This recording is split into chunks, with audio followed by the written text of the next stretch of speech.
The Star. Yeah, y'all already know. Seven the Panther. That dude Biz on the beat. Yeah. We live in entertainment. Sound chamber. Crown the kings, homie.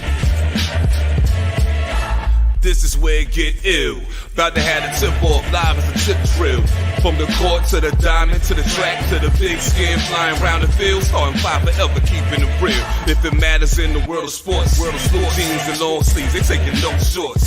Hot to death, oh yes, these are the sports podcasts live as a pro's corpse. Biz market wave, the starting five goes off.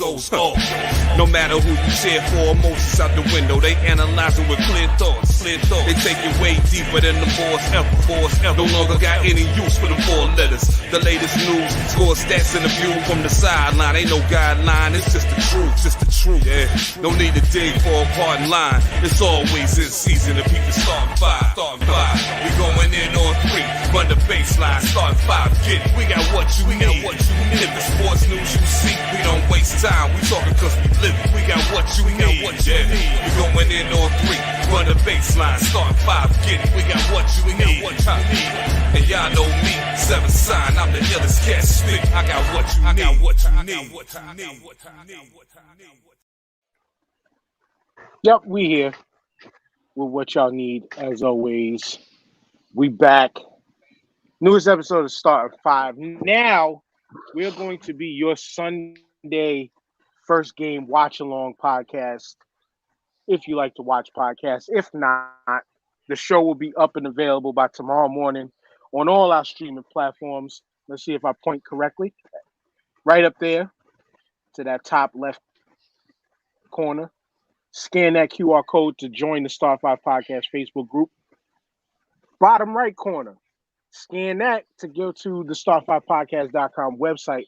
That's where you could get all the streaming platforms, our Instagram, all that good shit. No need to talk any further. TJ, shining brighter than the sunlight behind him.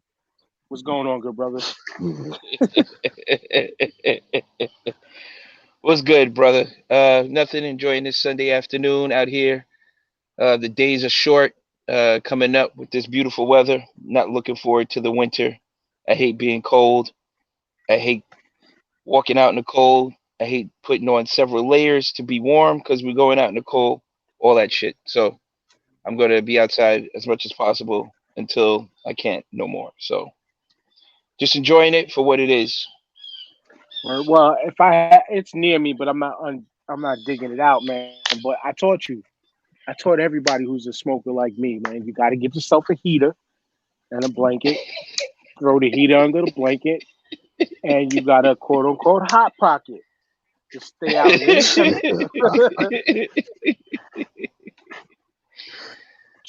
I'll think about it. Straight. Maybe fucking 10 degrees, 20 degrees. Still be out here. My hands would be bricks, but throw them underneath, It's almost like, as they say, you got to grab your, and then, anyway, we got another guest. We got our boy, Green back, kicking it with us. Yeah. Good, brother? What's up, everybody? It's been a minute. Chilling, man. I'm doing all right, man. It's a beautiful Sunday. I'm having me one of them wish Sundays. I wish I ain't weigh so much. Wish I had millions. Wish my Giants was interested in playing football. So, right. Hey Jay, I'm with you on that, man. I don't think we can be more creative in finding ways to lose than that Thursday night game, brother. So I feel your pain, bro. I'm like, all right, I'm just going, it's becoming, I'm getting used to it now. We going 9 out of 10 years now, where it's just scratching your head as what's going on this early in the season, but we'll see, man. And it took you this long to just say, I'm getting used to it? Look, you're just now getting used to this shit? Yeah, man. I'm devout, bro. I had hope before. Now it just is what it is, man. Yeah, I feel you. That's how I feel about my Eagles. We got the win last week, and again, I'm week 1 against a shitty Falcons team. Well, they're not a shitty team.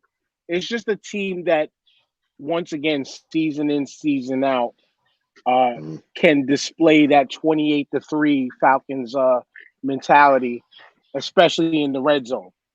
Like they Yeah. couldn't figure it out for some reason at all in the red zone, and it was quite puzzling. It was quite puzzling. But Hmm.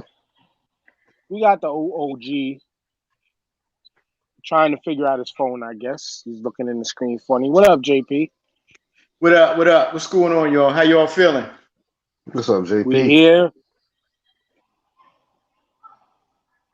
We here. We What's up? good, and we're about to just kick it right into gear with the start of 5 games of the week. Now, if y'all followed us in the past and how we did the start 5 games of the week, it used to be where we talk about we talked about our own teams as the 5 games that y'all that we consider must see throughout the week. Mm-hmm. But because we got Jamal this week and TJ and Jamal's Giants already played, they're out of the discussion this week. So we all picked a single game and then have one game that we all agree upon as the must-watch game of the week. So how do y'all want to handle this? Do y'all want to go around the table with our own, or do you want to talk about the unified game of the week first? Let's talk the unified Anyone? game of the week first. All right. I shouldn't give Yeah. you the right away, but I'll take it. Joking. But let's go. Chiefs versus the Ravens. We all saw what happened last week with the Ravens. I know I picked them to win the division, TJ. You remember when I picked them to win the division, and they Yep. just didn't have enough to pull out last week's game. The Chiefs got off to a little bit of a rough start until they became the well-oiled machine they are to lead them to their win last week. And those scores were 33-29 over the Browns, and the Ravens lost to JP's Raiders 33-27, and I believe in overtime. Mm-hmm. But yeah, we're up to this week's, and it's happens to be tonight's Sunday night game of the week. I don't believe it might have got no. I don't think this got flexed in. I think this was already the game of the week. But how could it not You be don't the flex game till of the later week? in the season. Till like week No, 8, no, that's they when the can. flex starts. No, they can flex whenever if they schedule some shitbag team early, which generally they don't because it's about gaining. The game is about gaining ratings. So if they are in a fight for ratings early, yeah, or they want to establish their dominance of ratings early, of course we get the best games early, and then yes, we don't start to see the flexings because the teams start to pan out by mid-season. And then it's like, do we want to see the 0-8 Jets versus the 1-7 fucking Lions? Like, nah. But Yeah. Chiefs, Ravens, Jamal, you're the guest. You go first. Where do you see this game going? Chiefs, Ravens. I gotta go with the Chiefs, man. The Ravens. That loss last week to the Raiders was a little bit eye opening, and I know the Ravens had a catastrophic injury too, but I just don't think the Chiefs is still the team to beat, and I don't know if the Ravens took that next step from last year. I don't see how they improved. If anything, I see they may have taken a half step back. They're not going to be able to stop them on defense. They're not going to be able to stop the Chiefs. They couldn't stop the Raiders' passing attack. Like the Raiders beat them last week with a tight end and Mike Renfro. Just tore them up. And I don't think they're going to put up enough points on the Chiefs to keep it competitive. So I could be wrong. I mean, I hope Lamar gets better and has a big game. But if I got to go with my brain, the Chiefs going to beat them. Yeah, I agree. I'm with you on the Chiefs pick. I do think though is the Chiefs defense isn't as spectacular as they should be. It's been past couple years, even in Super Bowl years. If you're going against if they're playing against a high explosive offense, they can give up some points, and it all depends. I hate just bringing it to just the quarterback, but I really think it's all depends on what Lamar Jackson gives up and what Lamar Jackson puts out in how this game will go. But I still think ultimately the Chiefs' offense is just going to be a little bit too much. I think, and I hope for Lamar Jackson It should be a very turnover limited game. Like, I don't think too many turnovers are going to occur, but a lot of stops, a lot of fourth down stops, a lot of third downs are going to have to be played from the long way. And I'm talking 8 to 10 yards, trying to recover for first Mm-hmm. downs. Chiefs win at least by a touchdown. I'm not giving a score, but at least by a touchdown, Chiefs win, JP. Oh, yeah, I got the Chiefs, man. Lamar Jackson's going to have a phenomenal game. I mean, like, he's going to pass for 400 and run for 100. So he's going to get like 500 total yards for them to win. The Chiefs' defense is still kind of suspect a little bit, so I think he's going to do a little bit of damage. But them injuries did hurt the Ravens, no doubt about it. You lose your two best running backs, Dobbins, especially, he was going to be the main runner this year, ACL, Marcus Peters. So that's going to hurt the Ravens, in the long run. And going down 0-2, man, this is like a must-win game for them. Yeah. Going in 0-2 after the night, it's going to be hard to climb back from that. I like the Chiefs, though. Too much firepower, as everyone else said. Although the Chiefs, their running game could be better, too. Their running game could be better. But the passing game is phenomenal. Patrick Mahomes is phenomenal, of course. Then you have those weapons, Kelsey, Hill, all those guys back there. So I like the Chiefs in a close one. I like them 35-31.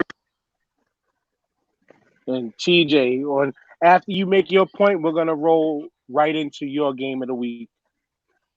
Okay. I was disappointed in the way Baltimore played last week, honestly. They got some weapons on the outside. It's really messed up what happened to their running game, but Lamar Jackson's like a third running back for that team. Once he gets out in the open field, he's really hard to catch and even harder to bring down. So even though the Chiefs defense is suspect, I expect them to fully win this game by like 10 points. I mean, the Baltimore Ravens go as far as Lamar Jackson will take them. And that was evident last week. He didn't have too much time in the pocket, and they made the pocket real small when they collapsed it on him. He got sacked a couple of times. So I think once you get some tape on how to stop Lamar Jackson, it's a copycat league. They're going to incorporate some of the things they did last week against him. I just don't see much more than that. Will it be an easy W for the Chiefs? No, but they'll pull it out, no problem. I don't see that being a big deal. Getting into my pick for the game of the week, I'm going with Titans and Seahawks. Seahawks pulled it out last week. Never doubt Russell Wilson, man's a Super Bowl champ. Pete Carroll, somehow, some way, every year gets his team to play hard for him. They buy into what he's got up there in Seattle, and the guys ball out. The Titans, they got the world's best running back right now, but outside of that, they do have Julio Jones and AJ Brown on the outside, but he has to have time to get them. Tannehill has to have time to get that guy the ball to make his weapons work. And I mean, Henry ain't no slouch. He's a huge back, and he's very hard to bring down. They're gonna plant 8 in the box and let Tannehill beat them. So we'll see what happens. It's gonna be an interesting game. But I got the Seahawks. I got the Seahawks by at least 6. I won't say it'll be a blowout, but it's gonna be a tight one. Because the Seahawks defense is not the Legion of Boom like it used to be. So, they're wearing thin out there. So they're going to be points had, and they're going to be points left on the field. So we'll see who has the ball last, what they can do with it. But I got the Seahawks by a slim margin. I'll give you Seahawks by 10, just because they are in some ways bigger, not really faster.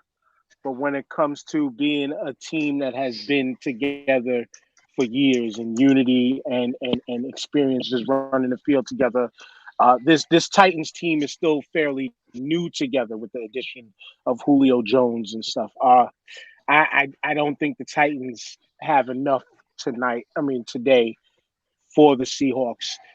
The only difference I will throw in as a caveat is I think 0-2 is going to be more detrimental for them than the Ravens. And I'll leave that at that. JP, your choice, and then Jamal, your points on this one, and then we'll go into your game of the week after. Oh, yeah. That's what's up. Okay. Go ahead, JP. My game of the your week points this week is no. my game of the week this week is the Pittsburgh Steelers versus my No. Las Vegas Raiders. No. It's point of views on TJ's game.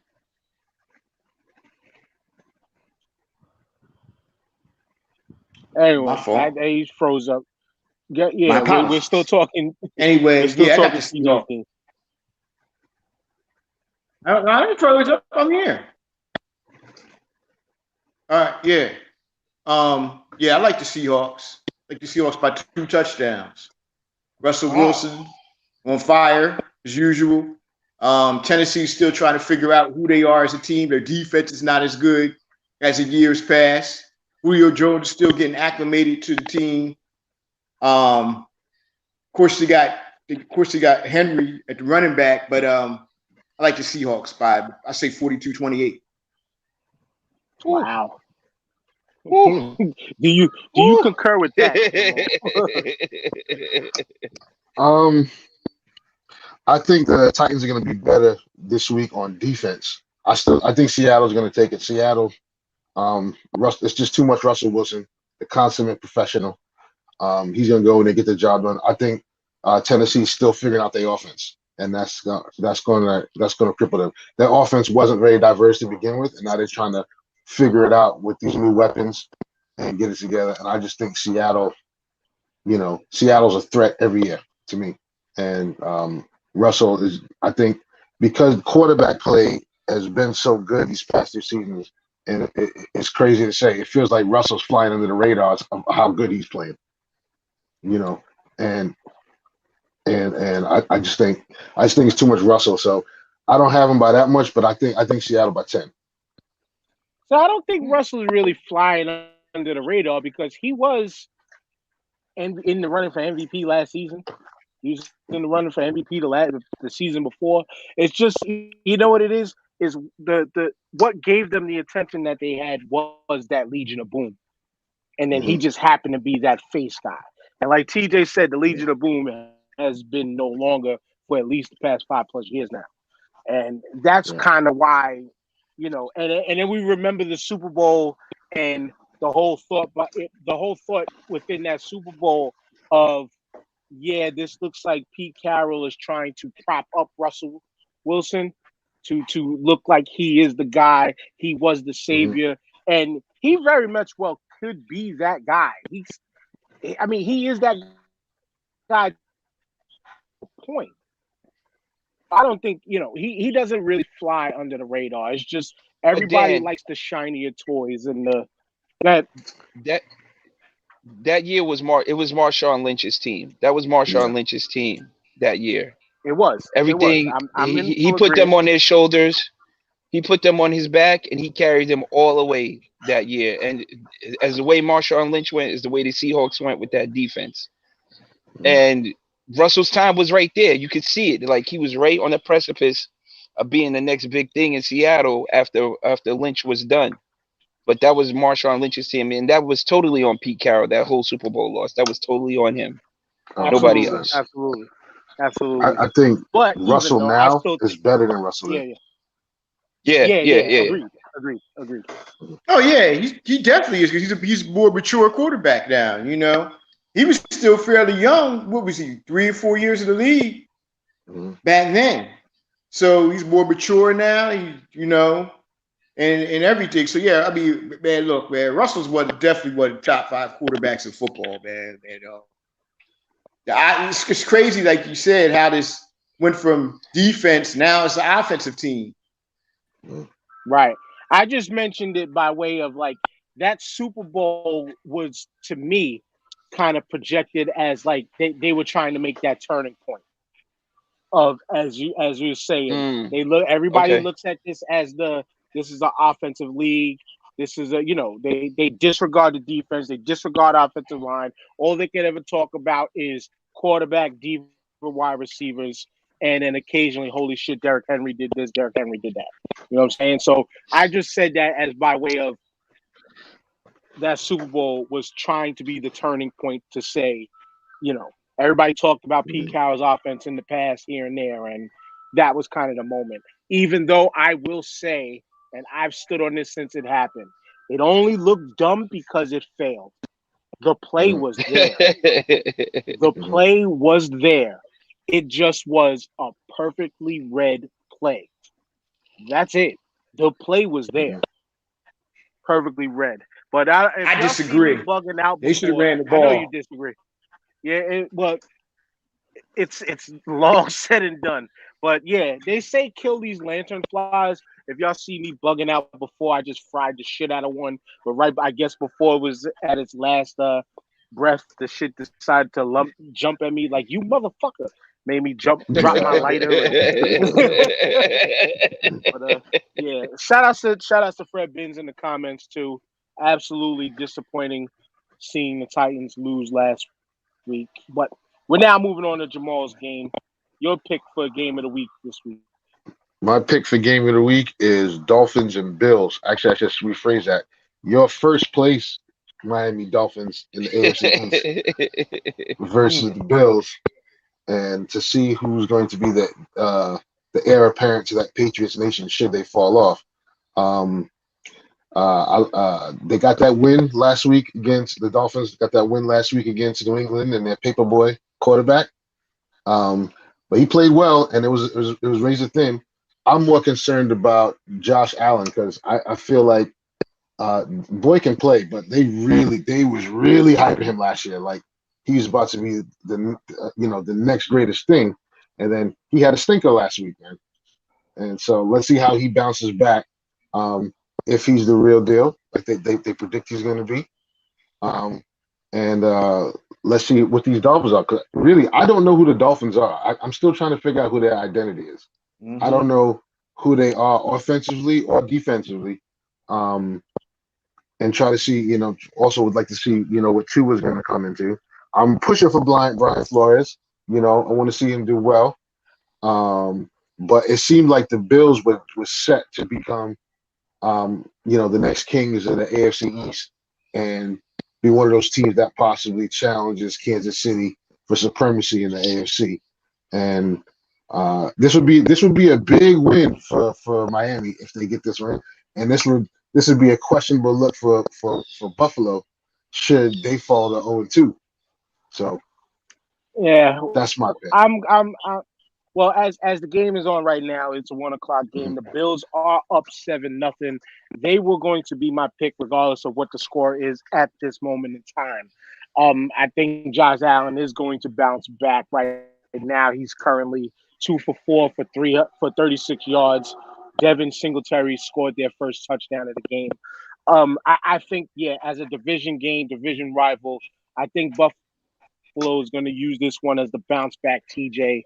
I don't expect a big win. I would say at least by 4 or 7, but I'm going Buffalo. TJ and then JP, your points on this game, then your game of the week. So I'm in full agreement with Jamal here and seeing what are the Miami Dolphins, who are they, what their identity is. I'm also pushing for Brian Flores. He's a solid coach. He's trying to turn that franchise around. Um, like, yeah, what is their identity on offense? What is their identity on defense? You don't know what it is. Yes, Buffalo put up a stinker last week. I don't put any stock into what happens in week 1. Everybody's just coming out of camp and they're not fully game ready to go when they should be. But if Buffalo loses this game, there's going to be a lot of question marks. People are going to start saying what's going on up in Buffalo. Why is this happening? What happened to their vaunted defense? They have a pretty good secondary out there. Mhm. Um, Josh Allen is a very good quarterback. They're all, they can always, throw a duck game in there every once in a while, but this is not the start you want especially with the season they had last year in Buffalo. And if Miami can come out of this with a dub, this is going to be a real interesting year in the AFC East in terms of what's going to happen, because the heir apparents should be Buffalo, and people are going to be like, what's going on in South Florida? I got this being a close one. I don't see Miami folding, but they're going to take the L today, maybe by a touchdown, maybe by 3 points. I don't see it being more than six or 7 points. If you look straight, Fred Binns gave us the it's update 14. where we're at right now. Yeah. Buffalo should win by a large margin with their offensive talent. Their running back that up quick. I'm saying you would expect Buffalo to dominate this game, but the way they played last week, and you don't know what Miami's bringing to the table. I mean, it's a long game. It could be a 14 now, but Miami could get a touchdown and get right back in it. So who knows? But Buffalo should win this game. Like I said, if they win by more than 2 touchdowns, then that's what is expected. But I got Buffalo with the W in this one. Very peasy. Yeah, man, I got Buffalo too. They up 14-0 as it is. They might even romp over this game today. I'm not going to predict the score. They already up 14-0, but I expect them to win today and win pretty comfortably. Josh Allen has been said he's very, very good quarterback. Definitely a finalist for, you can make a case for being the league MVP last year. Diggs, great wide receiver, made a difference. Defense is very solid. The only thing with Buffalo is the running game. I think that's one of the reasons why they struggled last week against Pittsburgh too, is the lack of a running game. They're too one-dimensional. But which I think they should have took a running back in the draft, but they didn't. So this is where we're at with them. I still think they will have a solid year. Do I see them winning the Super Bowl? No. Do I see them in the AFC Championship game?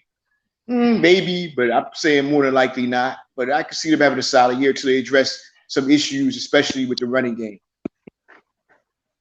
Yeah, we'll get. Yeah, I can see a lot for the Bills too, but we're not gonna fast forward too much. All we did so far was just give our division winners. I still think Buffalo's got this division on lock for season number 2 in a row. Yeah. But JP, we're up to your game, the Steelers Raiders, and currently your Raiders are up 3-0. Big Ben has already thrown a pick. Where you at with this one? And then I wanted to go TJ, Jamal, and then I'll cap it off and go with my game.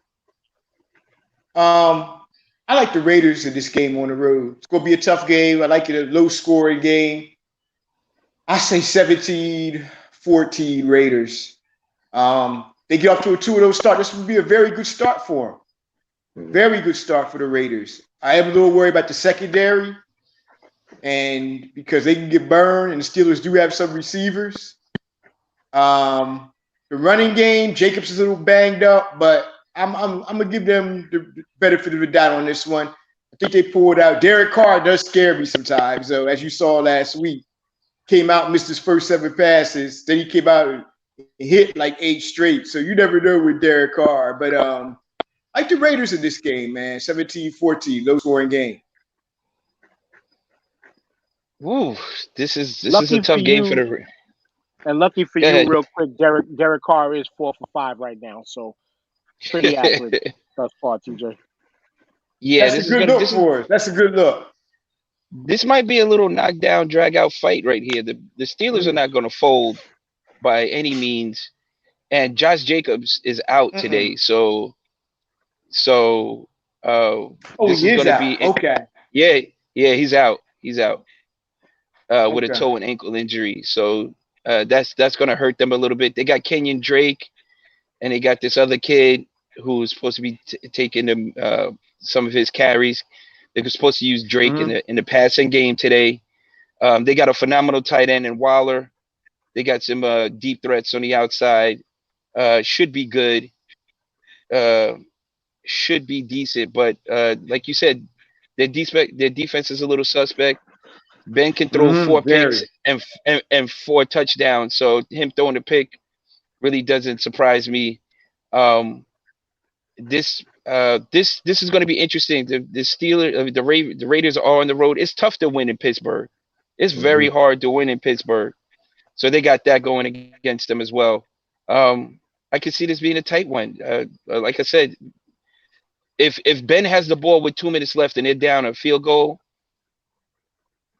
it's going to be big problems. It's going to be big problems. They got good wide receivers over there. They got good wide receivers over there in Pittsburgh, and T.J. Watt just signed a phenomenal contract, and he's going to put every penny to work in stopping the Raiders today. So, yeah, I got the Raiders in a close one by a touchdown. All right. I'm going to echo the sentiment of the two previous gentlemen. I think it's going to be a close one. I think the lack of running game is going to cost the Raiders, though. And with Pittsburgh's defense in Pittsburgh, I think it may be a little bit too much to overcome. The liability for Pittsburgh is Ben, so depending on which Ben shows up, I just think that at some point this is going to come all the way down to the wire. And yeah, if Ben in Pittsburgh has the ball last and it's a quite tight game, it's night for the Raiders. If the Raiders have the ball last with that Pittsburgh defense, I think Carr's going to end it in an interception, and I'm going to go with Pittsburgh 21-17. Yeah, I'm kind of with your score and JP's score. I wanted to pick these Raiders, but yeah, Pittsburgh in Pittsburgh, it's going to be a close game. I'm going with JP 17-14, but by way of the Steelers. They just have a thing for just pulling out those tight, very, very tight contested games. I still don't have the Steelers winning that division. I'm standing by my Ravens pick. But today, as we're recording, I think it might be the Steelers' way. And last but not least, Philadelphia Eagles, San Francisco 49ers, as the game is going on right now. My Eagles are up 3-0. I almost wanted to pick against my Eagles. JP, you know this, and I want you to go next when I'm done. But you know this and how I felt about Jalen Hurts from when we talked about him at Alabama and then how he performed in Oklahoma, and then I apologized. But then I still had my doubts as an NFL player. I still have my doubts now. So far, the kid is throwing pretty accurate today. He played very, very well. A very solid game against a defense that you should be able to take advantage of last week. I didn't want to play Homer, but I will this time. I got my Eagles winning by 4 points today. No score given on a number, but by 4, the Eagles win today. And as Ben just trying to talk his shit, Niner Nation, fuck y'all. All my brothers who are 49ers fans, fuck all y'all. I hate y'all from the 80s, just like I hate the Cowboys from forever. But JP, I mean, I just before you go on your take on this game, you can certify my doubts on Jalen Hurts from back that far. Yeah, you did, but you were wrong. I think Jalen Hurts is going to be. I could be wrong. I think Jalen Hurts is going to be a solid quarterback. I told you back then. You know, I think that year with him transferring to Oklahoma really helped him. I think Nick Saban didn't open up the playbook for him enough at Alabama the way he did with Tua, Jones, and them. I don't think he trusted him that much in that situation. Or even the kid they have now, Young. Lincoln Riley, the coach of Oklahoma. He was a safe quarterback, though. I said, but he was a safe quarterback in Alabama. He was. No, he was. And he was a good, I thought he was a good quarterback in Alabama because he won a national, did he win a national? Yeah, he won a national championship. He was hurt his freshman year, they lost. He was in 2 national championship games. But Lincoln Riley is a great coach at developing quarterbacks. He chose the right school by going to Oklahoma by far. Because you see the quarterbacks that Lincoln Riley has in the league now, Mayfield and Murray. And he made them in the number 1 picks. So you want to be a quarterback and develop into a quarterback, you go see Lincoln Riley. Although Saban's putting him out now too, you need to go either or. But yeah, Jalen Hurts, he that year at Oklahoma really helped him, and I think this kid's going to be a solid quarterback. I really do. I think he's going to be a very good quarterback in this league. And so what's your final on the weekend? My pick of this game, I'm taking the Eagles, 35-31. Well, actually, they gave up 3 points. It's not going to be 35, but I'm taking it around that era, 35-31. I think the Eagles are a better team than people think they are. I think they have weapons on the offensive end. Now, they do have some holes on the defense, although the front four is good. But are they good when they're down? When they're up, oh, yeah, they're going to come after you. But are they good when they're down? But I like the Eagles in this game. I think they're a better football team than a lot of people give them credit for. And that point right there, Jamal, he was saying, my Eagles look good up, but the start of last week's game, we couldn't stop a drop of water through toilet tissue last week when it came to the run game. I thought they was going to gash us up bad when it came to the run game, but ultimately we prevailed. Where are you at with this game? I'm taking the Eagles. And, Dan, you and I already discussed Jalen Hurts. I was always a Jalen Hurts fan, so I have a dilemma in that I want to see this kid succeed, but I absolutely hate the Eagles. I can't stand the Eagles. I can't stand them. But real quick. That's how I feel. That's kind of how I feel about Zeke and Dak in a way. Like I hate Ohio State, but I like Zeke's running style. I want to see the black QB and Dak Prescott succeed, but fuck them Cowboys. So I'm with you. But Hurts, I thought Hurts was excellent at Alabama. That championship game we got taken out, that hurt him, but you forget what he did up to then. And then how he performed in Oklahoma. I knew he was going to be good. Last year, I thought for what he played and how he played, I felt like Eagles Nation was really underestimating how good they were. That coach is a Frank Reich disciple. Frank Reich put that offense in gear that y'all won that chip. And it was that game planning and that on the spot ingenuity that got the Eagles that chip that year. And this guy, because nobody heard of him, Sirianni, Frank Reich is a stand-up solid dude. And if he says, this guy is money, he's money. So on top of that, we all know Eagles are the kings of the regular season in the NFC East. That's just what it is. They may not grab the chips, but even when you don't think they're going to be good, the NFC East Eagles, they come out the gates all the time, man. So I really, I really didn't think they were going to be as bad as being objective as I can, as Eagles Nation felt they were going to be. But I think they're going to have a good year. I think Hurts is good. He's slinging the ball. He got an excellent coach in terms of offensive game planning and creative, and I think he's going to surprise some folks. Defense, we'll have to see, man. That's the key. It's still early. The defense we'll have to see, but I'm going with the Eagles. Well, TJ, as we talked last week, you already know they got to surprise me. I've been nothing but trying to be a realist thus far. I don't like expectations, but I set my expectations very, very low because I didn't know what we were gonna get.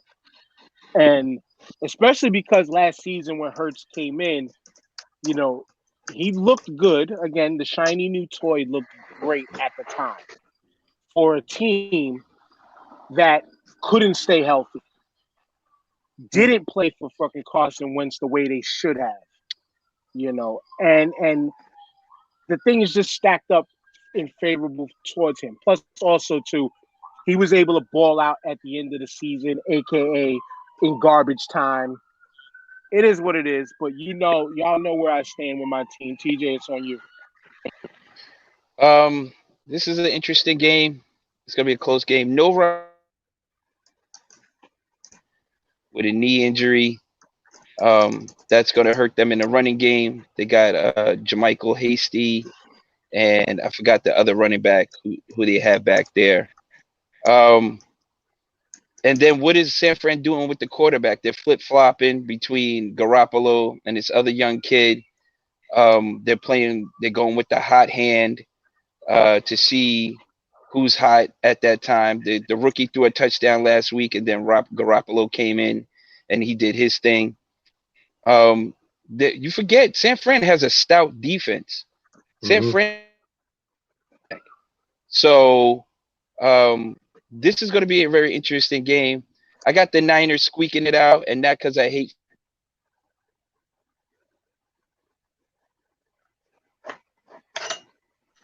And TJ froze up. Damn it, light-skinned. Your light-skinned power didn't work in keeping your stream. What happened? What happened? I don't know. You froze. You froze when you was picking against my Eagles. I didn't do it on purpose. Oh, okay. You froze when you said Niners. As soon as you said Niners, it froze. Well, all I'm saying is they have good weapons. I mean, Greg Kittle, like I said, is a beast at tight end. He's one of the top 3 tight ends in the league. Very hard to bring down after the catch. I expect to utilize him a lot today with the running game lacking.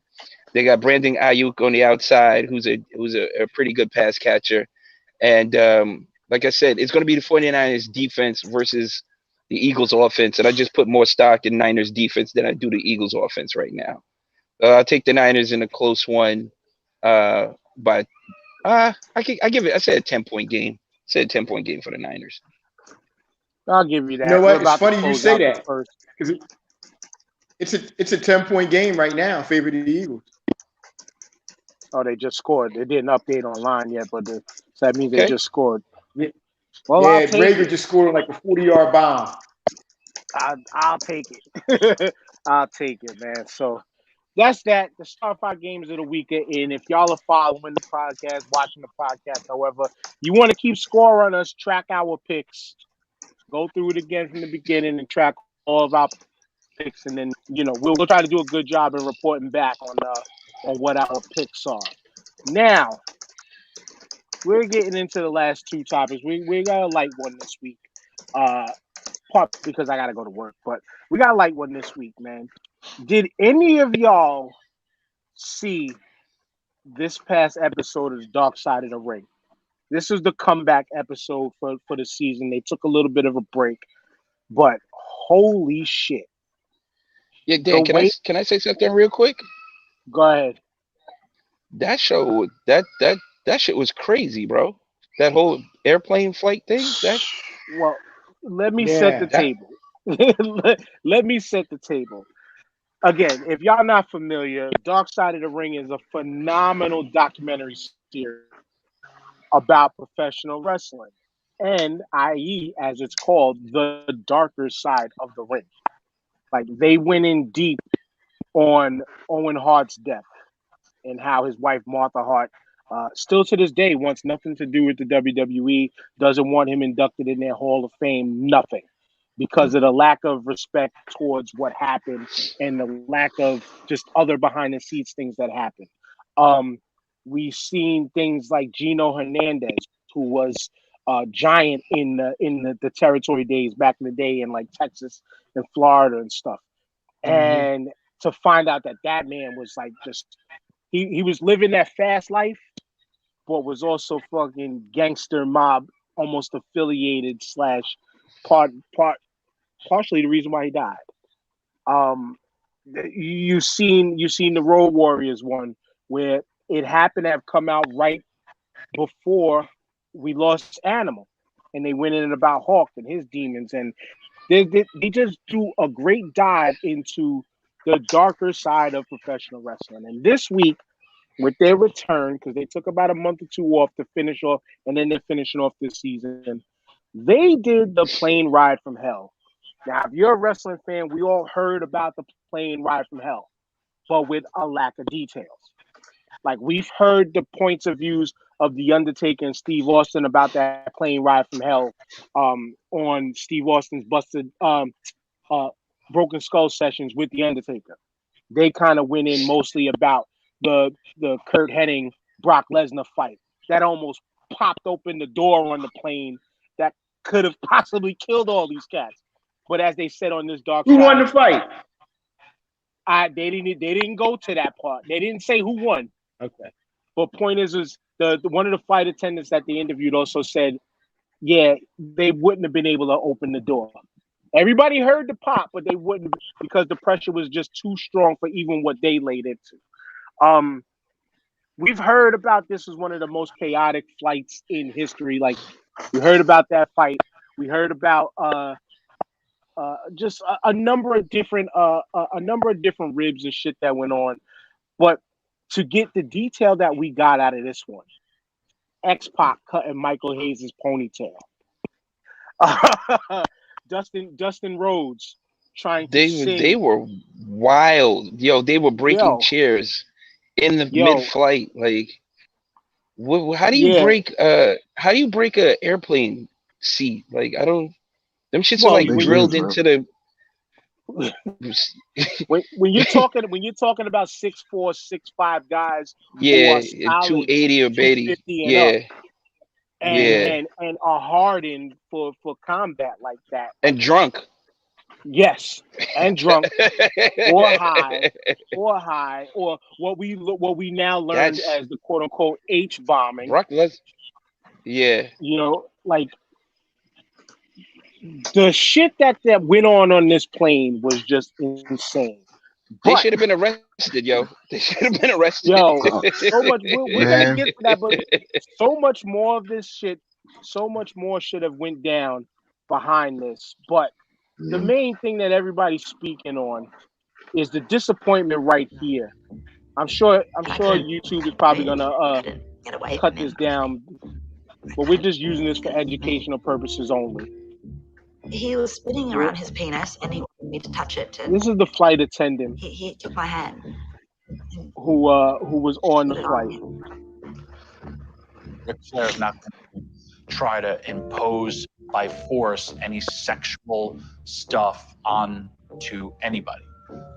He's just flaunting, styling and profiling, doing like the Ric Flair stuff where everybody's going to laugh about it. And I'm going to end that right there because I don't want this really to get flagged because, again, we're just utilizing this for educational purposes and points of discussion. So please, YouTube, please don't pull this down. You already pulled one of our episodes down. Please don't pull this down, YouTube. We're still new. But that there was the major point of contention across the wrestling world from Thursday on, where we've heard about Ric Flair's actions on this flight. Now, when we think about things then, the way Tommy Dreamer explained it, he was explaining it from a standpoint of like, that was just a thing then. Doesn't mean it was right. Now, he kind of defended it like this was okay. And I'm saying, doesn't mean that it was right or wrong. I'm saying, because this was wrong.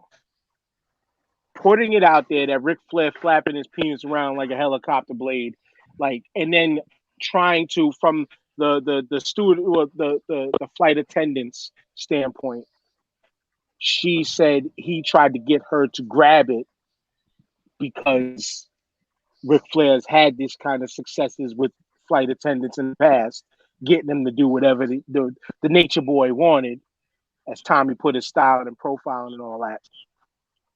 Hearing Ric Flair doing this in this documentary series, it now further tarnished and kind of solidified stories that we've all heard. But we've all, in a way, in some shape or form, taken it like, yeah, but that's the nature boy. That's what he did. And people were cool with it at that time. Tommy Dreamer stepping in, who wasn't on the plane ride from hell, caping for Flair, like, I got to protect my father. Mm-hmm. This was one of those moments where Tommy should have thought better. And the great wrestling historian that he is, the ultimate baby face in wrestling that Tommy Dreamer is, just made himself a heel. Mm-hmm. Because how do you stand up for those kind of actions? Remembering when you're recording this in today's era of just life. Me Too is still a thing, even though it's not prominently waved out there. You've seen what happened to Bill Cosby. You've seen what happened to Tiger Woods. You've seen what happened to all of these athletes out here. legacies tarnished for good. And this is what just occurred with Ric Flair and now Tommy Dreamer. Of all people, Jamal, I know you were a wrestling fan too. I'm sure we all kind of were familiar with ECW. To hear Tommy Dreamer do this, like, it's disappointing. But now he's got to get, in my opinion, he's got to get compartmentalized. Thank you for what you did in the ring. But holy shit, how the fuck could you say some shit like that? Being a father of daughters. I don't know what was going through his brain, especially since he wasn't on the plane ride and what he was trying to do.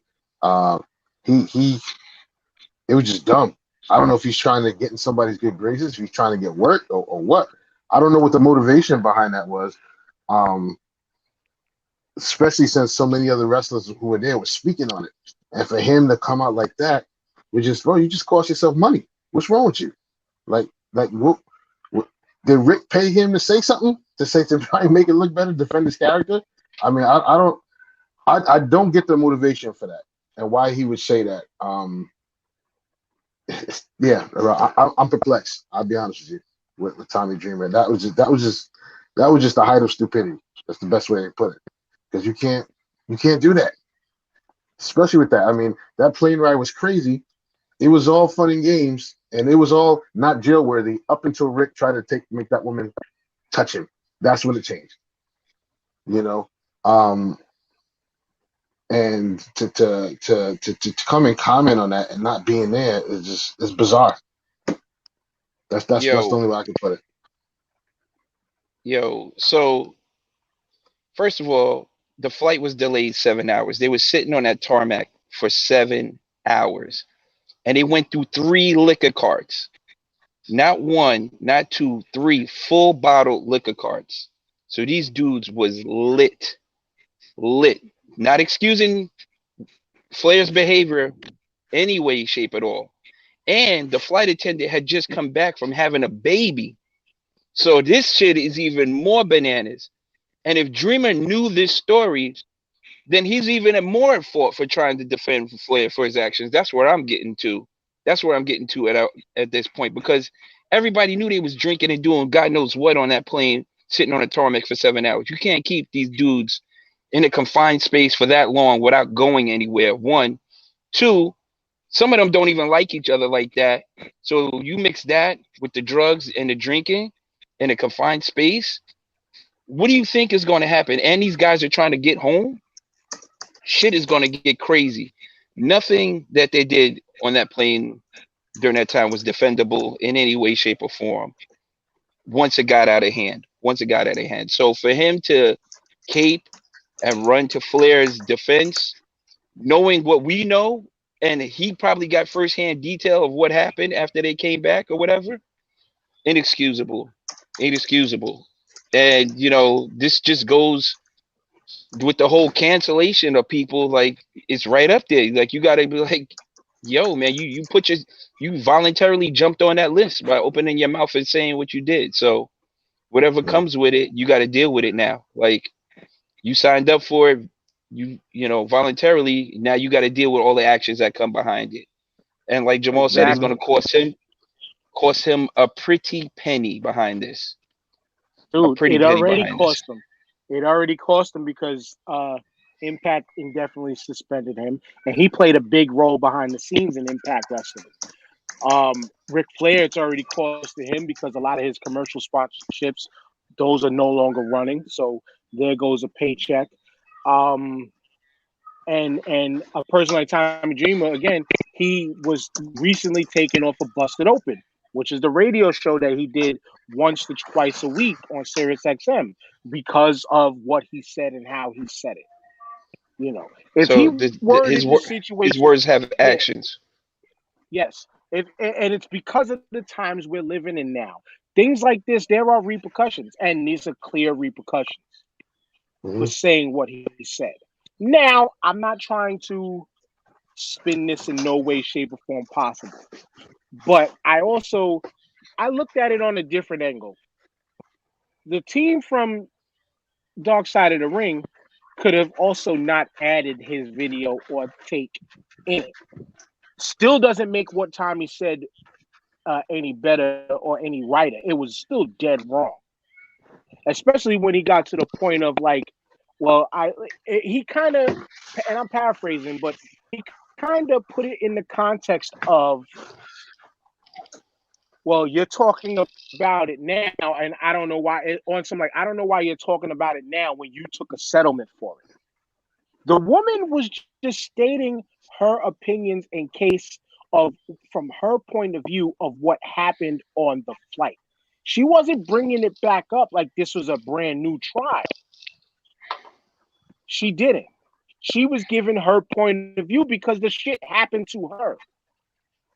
You know, and we all know, no matter women, man, whatever, some people harbor feelings in for so long that they can't speak about it because they don't know how to either convey the message or have the strength to even deliver the messages. And for over 20 years, for this to bring, this to come out and for her to finally be on camera to speak about it, like, you're a pretty strong ass woman to be able to relive this.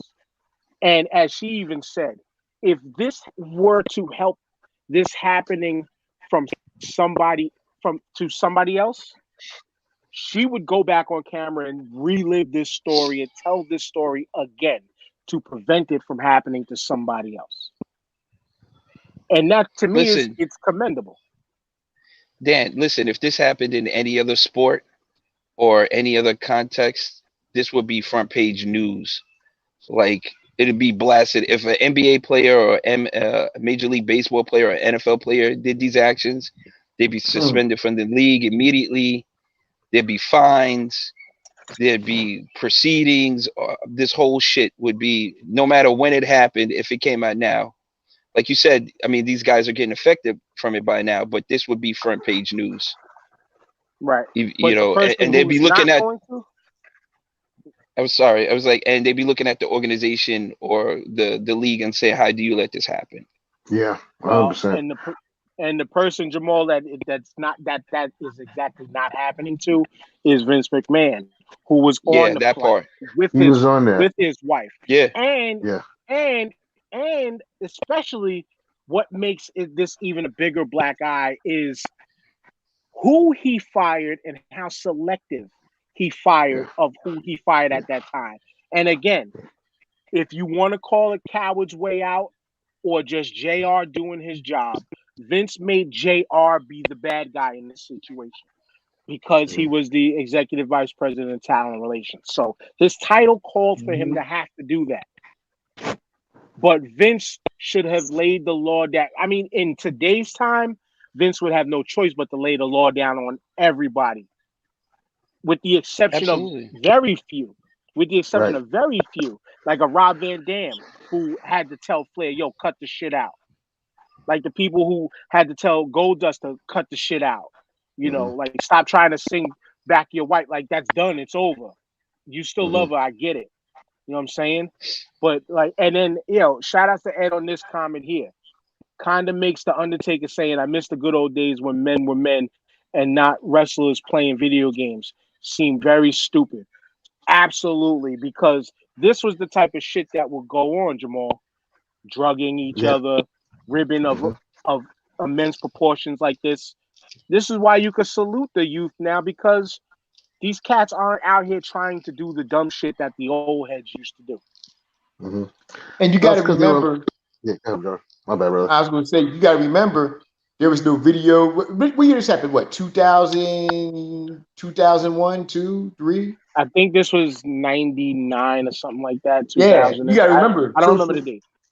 Social media was huge, but not as huge back then, and probably very little video. Well, probably no video at all, if any, exists of this alleged incident that allegedly happened.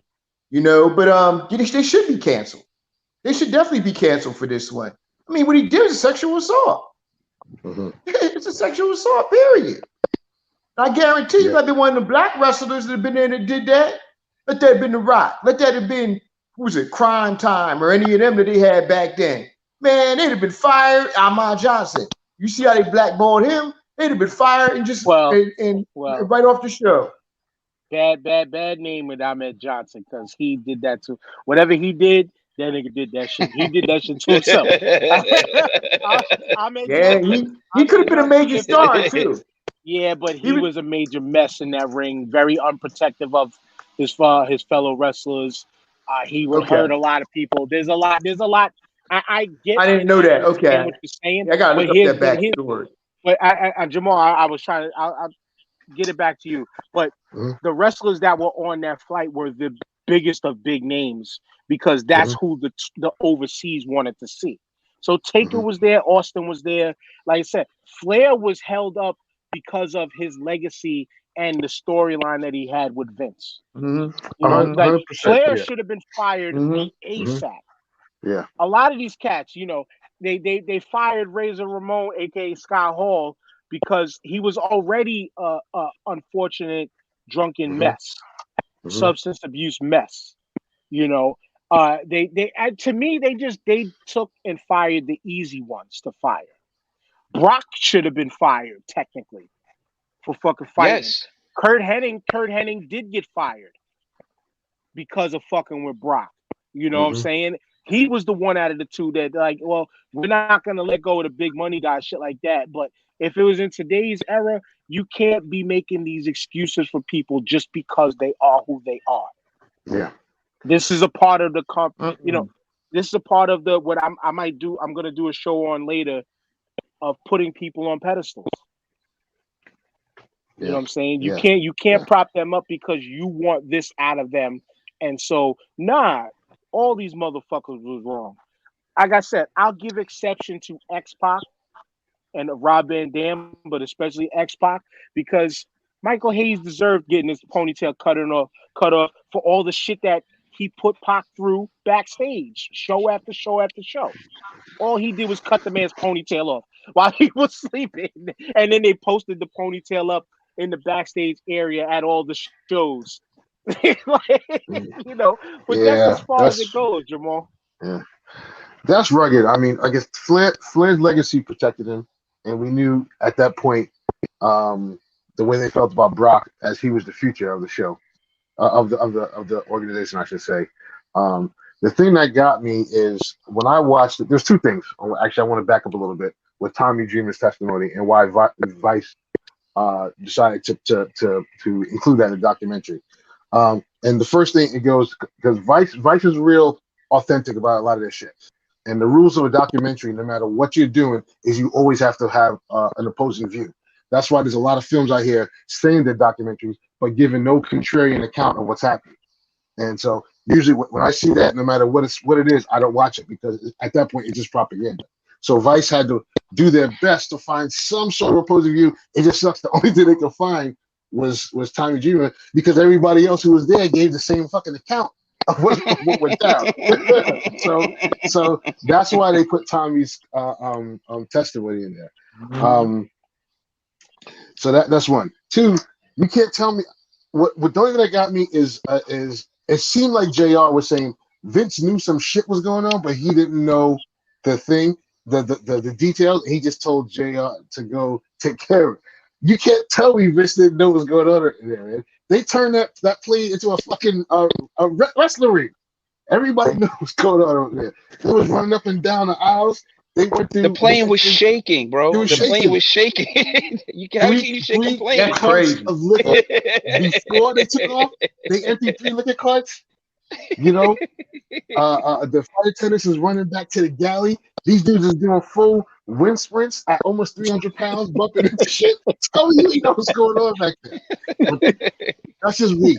The other thing, my third point is, dog, I love this dude. RVD is my dude, but don't do no dirt around RVD because RVD he ain't getting caught up in that shit. He ain't getting caught up in that shit. Yo, he put it all out there. They didn't even have to persuade him.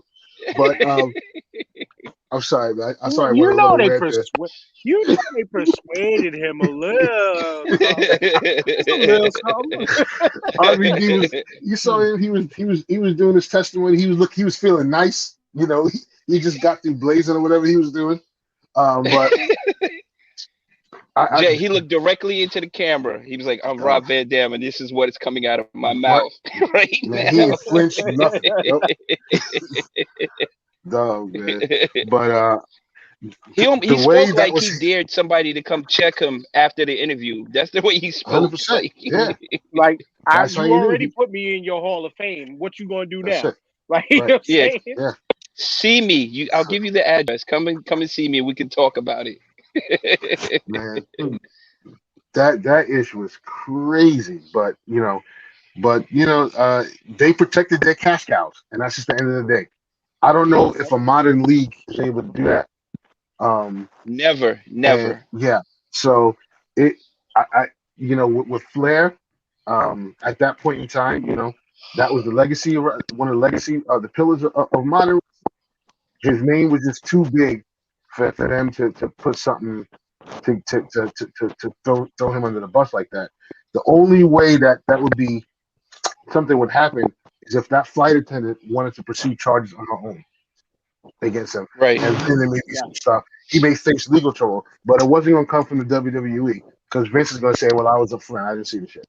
Well, like Ed said in the comments, nobody was firing Brock because he was a walking $1 million pay-per-view back in the day. Bingo! Shout out to Ed for that. Yep. Nobody was firing him. Everybody wanted to see Brock wrestle. Everybody wanted to see Brock shine. Plus, he's just a huge man. This dude is like ridiculous. Like But this here though, TJ, what Ed mentioned, you want to talk about Rob Van Dam's character and the thought of, yeah, go ahead, say something to me. He did this shit to Taz. When RVD got to a scuffle with Taz in ECW, he told Taz, he used to play the game with everybody. Pick a hand. And then you didn't know what was going on. He would slap the shit out of you with said hand you picked. There were many stories about Rob Van Dam doing that shit and was a legit martial artist. The dude was no joke, So, but yeah, so it literally was go ahead, try to pick whatever. Go ahead, say something to me. Maybe now you might catch him on a good day because he might be a little too high for y'all. But nah. Rob Van Dam speaking up on his behalf of the accounts. That's what you're supposed to do in a documentary.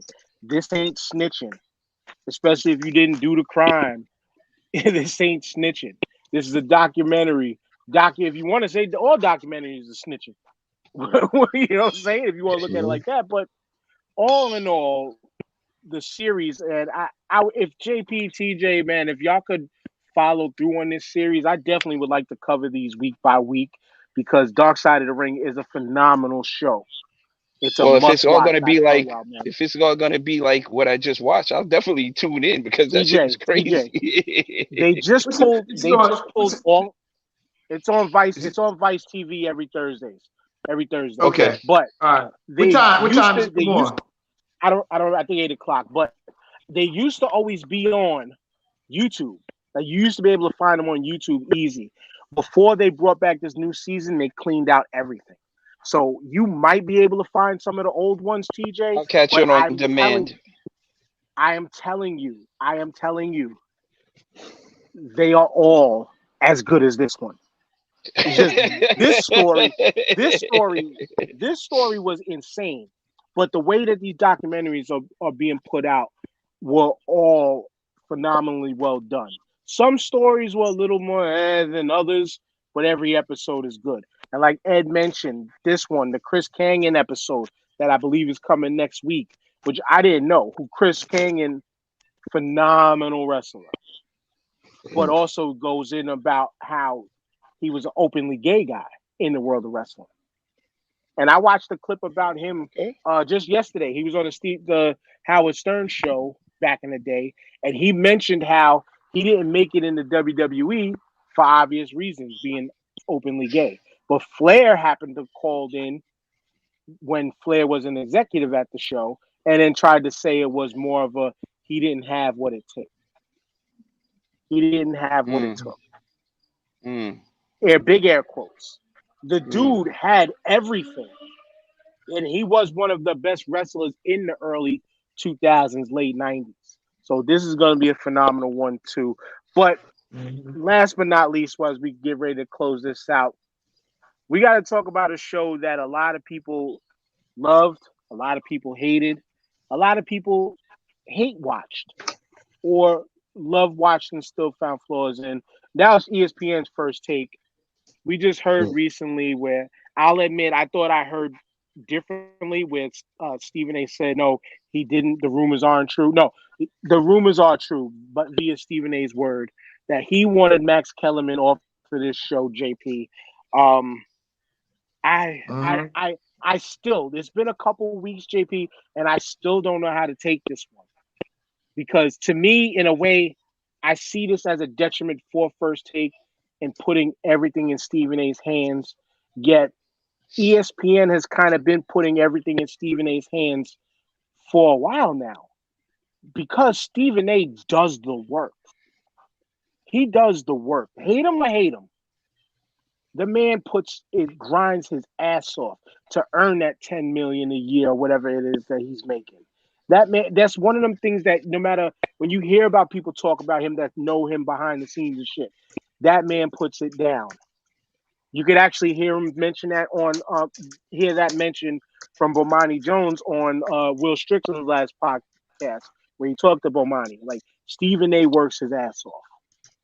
But the chemistry issue thing, what they were trying to allude to, some people were trying to allude to between him and Max, I thought they worked well together. My point of view in the chemistry thing, when you recall T.O. and a lot of other black folks out there quoting and saying, Max Kellerman seems to be more blacker than you on TV, JP. I think that something like that, though we've seen how Stephen A reacted to it, I think that feeling lingered on a little bit longer to kind of have him say, you know what?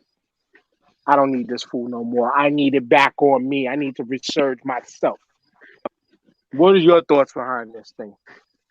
I think it's a number of things. When you watch the show, you could tell the tension because every time Max said something, sometimes, and you could tell. At first, you thought it was like, okay, it's just an act, but after a while, you see how Stephen A. treated him sometimes and was towards him. You can see that this is not an act, and I often wonder in the back of my head, like, you know what? They might break this apart because the chemistry doesn't seem to be there like that between them as it was in the beginning. Because let's face it, Max will say some crazy shit sometimes. You know, he creates some crazy shit. Like somebody had a real great big game or whatever. They're the greatest player ever. They're the greatest who football, basketball ever. They're the greatest ever. And it's like, come on, Matt. Really? Like, come on. I think that's what Stephen A was getting frustrated with too, was that aspect of it. But however, I do agree when it comes to discussing hip hop and social issues, Max was better with that. Now, as far as the basketball and stuff goes, and even the football and stuff, Stephen A's better. Boxing, Max is better. That's Max's main sport. But when it came to social issues and hip hop, definitely Max. I remember that one episode. Matter of fact, me and Divine, I was at the barbershop that day a couple years ago, and they were talking about somebody hip hop, and Max is like, to quote J. Rue the Damager or something, and he said, Stephen A, remember J. Rue the Damager? And Stephen A was like, kind of noise, like, no, Max, I don't remember J. Rue the Damager. Like, yeah, me and Divine be talking like, huh? What are you talking about? He can't handle him with that. Damager is? But you always talk about this stuff, though, about you being from Palace, Queens, and Run DMC. Well, you know what? He showed his true colors. This his top 5 Nas songs ever. So that right there showed me how he is with hip hop and stuff. But when it came to social issues and hip hop and stuff, Max by far was definitely better than Stephen A. By far. Well, Jamal, you know what it is though is people forgot that Max used to rhyme. Max was in the group doing his thing. So he might have been out there rhyming with J. Rue. And we already know and see it with Stephen A. Stephen A. is more familiar with whatever's the popular of that time. Plus, also, he is in his 50s, so he's also probably like the old heads in our group, HDG, on that 1988 was the greatest thing since ever shit. You know what I'm saying? So he only knows those cats and who came out of Hollis. And I get it to where he could not know because he probably wasn't down there when Max was out there rapping with the bald head. Yeah, Max for a minute lived the culture, and that's just is what it is. He loved the culture, he lived the culture. He went out of his way to try and be involved with it. And yeah, you said Steve was older, so Steve missed that whole era of boom bap where it got real crazy, and so he's not going to be familiar with those dudes. And that's when Max was trying to make his bones as a rapper. So, but to echo what JP said, yeah, the social stuff, Max was better, and I behind the chemistry, on-screen chemistry was fine, and I'm just gonna repeat what JP said. It's some of the topics that affected black folks. Max was better on, and I think that just messed him up. Messed Stephen A. He was better because Max don't let a social injustice go. I know a lot of people don't like Max. I always mess with Max, love Max. Max was dope, you know. He always stood on the right side of the issue. He got his quirks and everything else like everybody else. But I used to listen to his radio show with Marcellus Wiley, who now is becoming, Diet Jason Whitlock. That's another story. Oh, yeah, before Marcellus was cooning. Yep. Yeah. But when it was Marcellus and Max on that LA Drive show, Max held it down, especially for East Coast hip hop during that show. And you knew he understood the culture. Stephen A. I respect this dude's accomplishments. Don't get me wrong. I can't watch him continue just to be a caricature of himself. And he's more now about hyperbole and screaming than about facts. And Max fights with facts completely. Unless, I'm sure that show's got writers, so I'm sure they tell Max to take certain contrarian positions just to increase the argument. But I think there's something about Max that I think rubs him the wrong way. The other thing with Steve is he's an arrogant guy. I don't think that's a good look though to come and say, yeah, I wanted Max to get on the show. It's not a room. I said, oh, that if your head is already big, and if you keep trying to get out there like your head is that big, that ride down is gonna suck. Because remember, people they like to see you fall better than rise. And eventually somebody's gonna start believing all this hype shit about himself, and he gonna do the wrong thing. That's just me. Just to ride off what Jamal said, like we just talked about Tommy Dreamer and how maybe you should have been a little bit more selective. I commend Stephen A. for being honest, but also too, he could have left that alone and say, speculate what y'all want. This is a behind the closed door situation. Speculate whatever you want. Yep. TJ, did you freeze again? What are you looking at? Another thing. No, I'm here. Oh, another thing I was going to say too, because on Monday, yeah. Now I was going to say this real quick, because now on Mondays, man, Michael Irvin and Stephen A. Oh man, the Scream Fest is going to be crazy. Yeah, I can't watch that, man.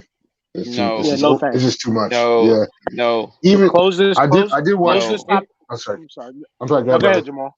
Make your point. Make your point, because then I want TJ to close this topic out. No doubt.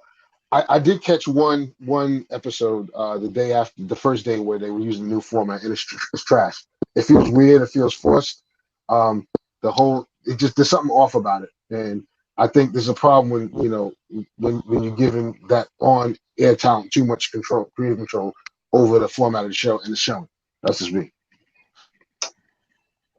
Well, I got two different takes on this. First, didn't Stephen A. tweet out that his job is to figure out how to make more money for the network, and that's what he does every day to figure out verbalized to make more money for that. Yeah. Yes, He verbalized and how he needs to make more money for the company, and how he needs to get a piece of the money he's making for the company. So that rubbed a lot of people the wrong way.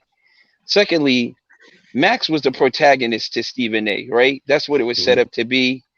And it worked out just fine. I mean, like you said, Max said some off the wall shit sometimes, and you just looking at him and like, all right, he's just saying this to rub Stephen A. the wrong way. And that was fine. It worked. It's like you said, Stephen A. is just too big right now. I didn't want to see Stephen A's boxing analysis because it sucked. I don't want to see him on MMA features because it sucked. You could tell he didn't know what the hell he was talking about by the takes he was having.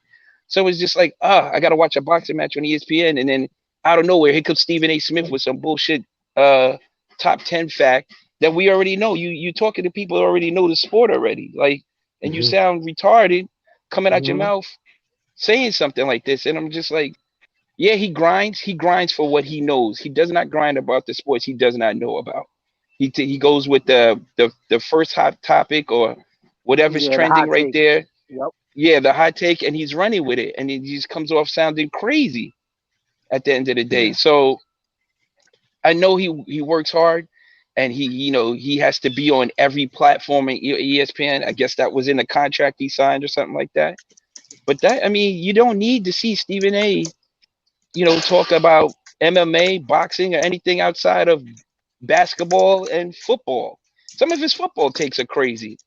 So it got to the point where, Stephen A wanted to be the only voice heard in the room, and he didn't want to hear Max's voice anymore. And that's what I think. I don't think it was a chemistry thing. I just think he wanted to be undermined by Max every day. So this is what the final verdict was about the whole situation. I don't like Max on the show anymore. It's not going in the direction I think it should go, and I want him off the show, point blank. Yeah. Well, I think I still think the show is going to thrive. Yeah, this whole situation just reeked with just like pettiness and just ugly, and it shouldn't have went down the way it did. And to be honest with you, just to end it all, Stephen A is still going to be good. Max is going to be just fine. Yeah, yeah. I think they should just have Max be more involved, way more involved with your boxing and fight coverage than anything. Like, I mean, Ed mentioned that Max in MMA was kind of bad. Now he's kind of got some time to gain his bearings in understanding that sport a little bit more, because he is a combat sports kind of guy. They're gonna be fine. I think the show's gonna suffer for a little bit, but it is what it is. I still like it better than that other shit. But anyway, that's it. My ass got to get to work, y'all. So Jamal, you know what to do. Yep. Shout out to everybody, to Starting Five podcast, to everybody watching, everybody in the group. Thank y'all, to the mayor, to the good brothers TJ and JP. Thank y'all for having me. It's always a pleasure in being on. And and I hope the Eagles have a losing season. Wow. That's crazy. JP returning back after like 8 months. Yeah, man. Shout outs, of course, to the show. Shout outs to y'all. Shout outs to Brother Jamal. Shout outs to people in the news feed. And the Eagles are down 7-3 right now, by the way, going into half. Yeah, I was gonna say you got that score wrong before. They called it back with he stepped out of bounds apparently, like barely, so they called it back. TJ. Oh, another great show. Thanks for coming on, Jay. Perspective was always good. Your insight. Love you having you on. Please come back again. Shout out to the guys in the comments. Another good show. Shout out to JP. Good seeing you, brother. And yes, sir. Dan for putting this together again. Love it. Hope you guys had a good weekend. Hope everybody has a great week. And can't wait to do it again next week. Oh, you know what? I got one more shout out. We forgot our boy's birthdays today. Who's our boy? Who? Oh yeah, shout out to Aaron. The homie Aaron Phillips. Oh, Aaron Phillips. Yes, happy birthday, brother. Yeah, AP's birthday. So yes, sir. That's all I wanted to say. Just remember. Probably drowning himself in a couple beers right now. I'll text the brother later. Putting up his IG. Follow Ultra Mag 7, y'all, on IG, man. He's been putting out the dope little mashup videos with old school rap and old school videos from movies, TV shows. Go follow Ultra Mag 7. Ultra Mag 7. Gotcha. on IG. Mm-hmm. And with that being said, like I said, I was trying to get it right before, but hit those two. I'm fucking it up. Hit those two QR codes in the corners of the screen. Join the group if you're on YouTube watching. Join the group. For everybody else, also the bottom right, find the website, thestarflypodcast.com. For everybody here, we out. I gotta get on the road, get this money. Peace. Peace out. Peace.